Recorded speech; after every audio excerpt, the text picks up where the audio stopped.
Como a boa maioria de vocês aqui sabe, meu nome é Vinícius, como já deve ter ficado claro.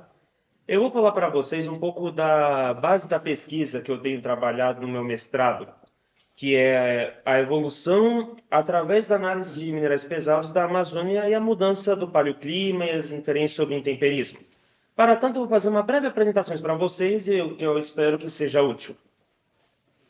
Eu vou me gastar alguns segundos falando justamente de mim, porque eu gosto. Eu me formei aqui, nesse curso, me formei ano passado, fiz a graduação aqui, a qual eu tive nos últimos anos a Bolsa PRH de Iniciação Científica, a qual também trabalhei com a Amazônia. Depois eu fiz, agora no mestrado eu tenho a Bolsa CAPES, e estou trabalhando com as proveniências de metais de minerais pesados a partir da influência do intemperismo sobre os dados de proveniência. Agora vai ficar um pouco mais claro para vocês ao longo dessa pesquisa, ao longo dessa apresentação. Bom, vamos lá. Antes de mais nada, como vocês sabem, a Amazônia não é um ambiente simples, nem um pouco. Ela é um ambiente extremamente complexo, extremamente dinâmico, extremamente grande. É uma grande floresta tropical com um ambiente extremamente úmido atualmente, mas nem sempre foi assim. Eu gostaria de introduzir essa apresentação com uma frase bem simples. Cada grão em um rio conta a história de uma montanha da qual ela se originou. Esse conceito bem simples é a base de todos os estudos de proveniência sedimentar nos últimos 30, 40 ou até 50 anos de quem você se inspirar para estudar. Quando isso vem em um ambiente como os Andes, qual é o principal fornecedor de sedimentos hoje para esse sistema amazônico, isso fica ainda mais complexo, porque temos toda uma interação de sistemas de uma floresta com o sistema de Craton, com o sistema de cordilheira, e isso influencia bastante os dados de proveniência sedimentar, em específico os dados de minerais pesados, da qual são o meu campo de estudo, o qual vai ficar mais explicado para vocês o que é. Primeiramente, eu vou colocar essas duas imagens aqui só para comparação e introdução. São imagens de um mapa estrutural da Amazônia, um mapa de bacias. A Amazônia não é uma coisa única, como a gente pensa muitas vezes na televisão, como uma grande floresta tropical cheia de rios e jacarés. Ela é um grande ambiente geológico. Tem uma evolução geológica complexa, o crato amazônico é extremamente complexo, tem elementos econômicos de mineração, tem elementos de gás e hidrocarbonetos em várias bacias, como a bacia dos Solimões. Então é um ambiente complexo, formado por riqueza geológica gigantesca e que nos últimos anos tem cada vez tido mais atenção. Bom, eu gostaria de fazer uma breve introdução. Primeiro de tudo, a Amazônia nunca foi exatamente a mesma. Ela evoluiu, e vocês sabem disso, ela evoluiu muito, e por evolução o seu ambiente mudou. E por mudança, a gente tem que pensar que cada época teve um clima, e por um ambiente, e por fatores tectônicos também. No Cretáceo, a gente tem primeiramente a abertura do Atlântico. E, bom, isso aí é uma introdução breve, mas gostaria de falar que nesse período a gente tem uma transição do que eram os domínios de sedimentos que vinham principalmente do Crato Amazônico. Não tínhamos um rio transcontinental perfeito como hoje, que vai do Peru até mais ou menos até o Pará. Tínhamos vários rios pequenos. Essa aqui é só uma imagem representativa, infelizmente não ficou de melhor qualidade. E a gente tinha um espaço extremamente complexo, com sedimentos vindo principalmente do Crato Amazônico, principalmente a parte mais norte do Craton, e esses sedimentos desembocavam parte do que hoje é a bacia da Foz do Amazonas, parte do que hoje é a Amazônia Ocidental, o Acre, parte mais a oeste do estado do Amazonas. Só que esse cenário começa a mudar a partir do Mioceno inicial e médio. Nesse período, temos a expansão de um grande megaleque, um grande ambiente lacustre, que é o sistema Pebas, que hoje em dia não tem nada parecido. Essa é uma ideia de um ambiente extremamente úmido, com várias espécies de animais, seja ancestrais de boto, piranhas, roedores, tartarugas e moluscos, mas também com influência marinha de certa constância, como trabalhos como Von Hoff e outros autores vão descrever, tanto que tínhamos presença de plantas de manguezal, mas também de moluscos marinhos. A grande questão é que esse ambiente vai se expandir por toda a Amazônia Ocidental e, posteriormente, já no Mioceno tardio, com a intensificação do surgimento andino, e prestem atenção, os Andes, nesse processo todos, aqueles que trabalham com a Amazônia sabem, os Andes é o grande motor de mudança da Amazônia e, por causa disso, temos uma mudança muito grande. A saída de sedimentos do Craton não são mais os principais, começa agora a ser os principais, o sedimento dos Andes.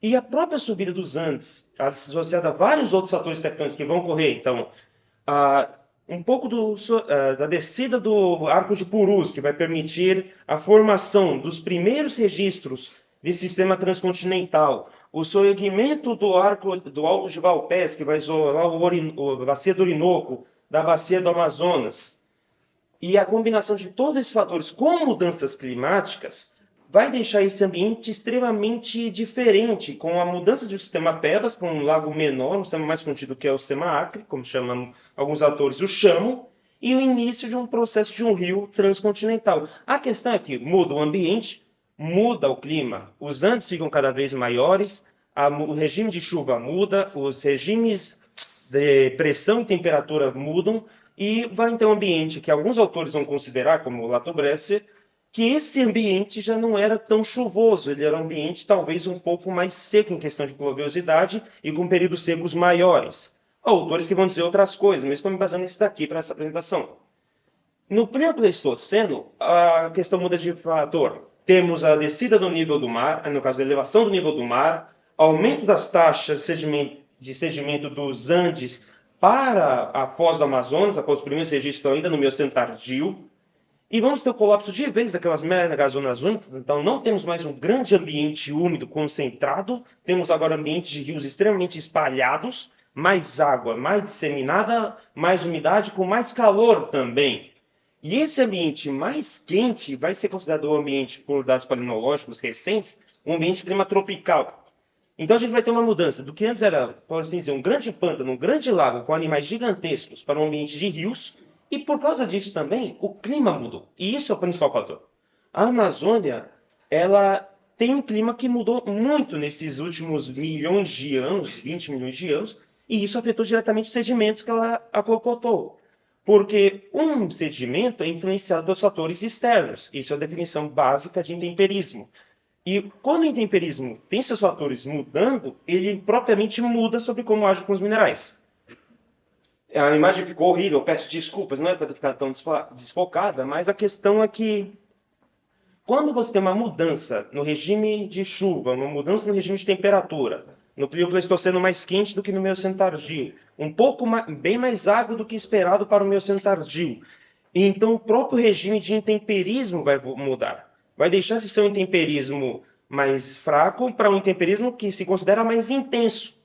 A ideia, então, é que essa mudança de intemperismo, para o que se supõe que tenha mudado para um intemperismo mais intenso, mais incidente, com maior fator da água, tenha mudado os minerais dessa composição sedimentar. E aí que eu baseio o meu estudo, porque para analisar essa mudança do intemperismo, logo inferir sobre as mudanças, um proxy para uma mudança paleoclimática, eu utilizo uma coisa chamada de minerais pesados, que também é conhecido como uma coisa muito difícil de lidar às vezes, porque isso daqui é um conjunto de minerais amplo pra caramba, com densidade maior do que 2,8 a 2,9 por algumas definições, ou seja, é um conjunto espectro mineralógico amplo, e cada um desses minerais tem uma resistência diferente ao intemperismo e a esses fatores ambientais.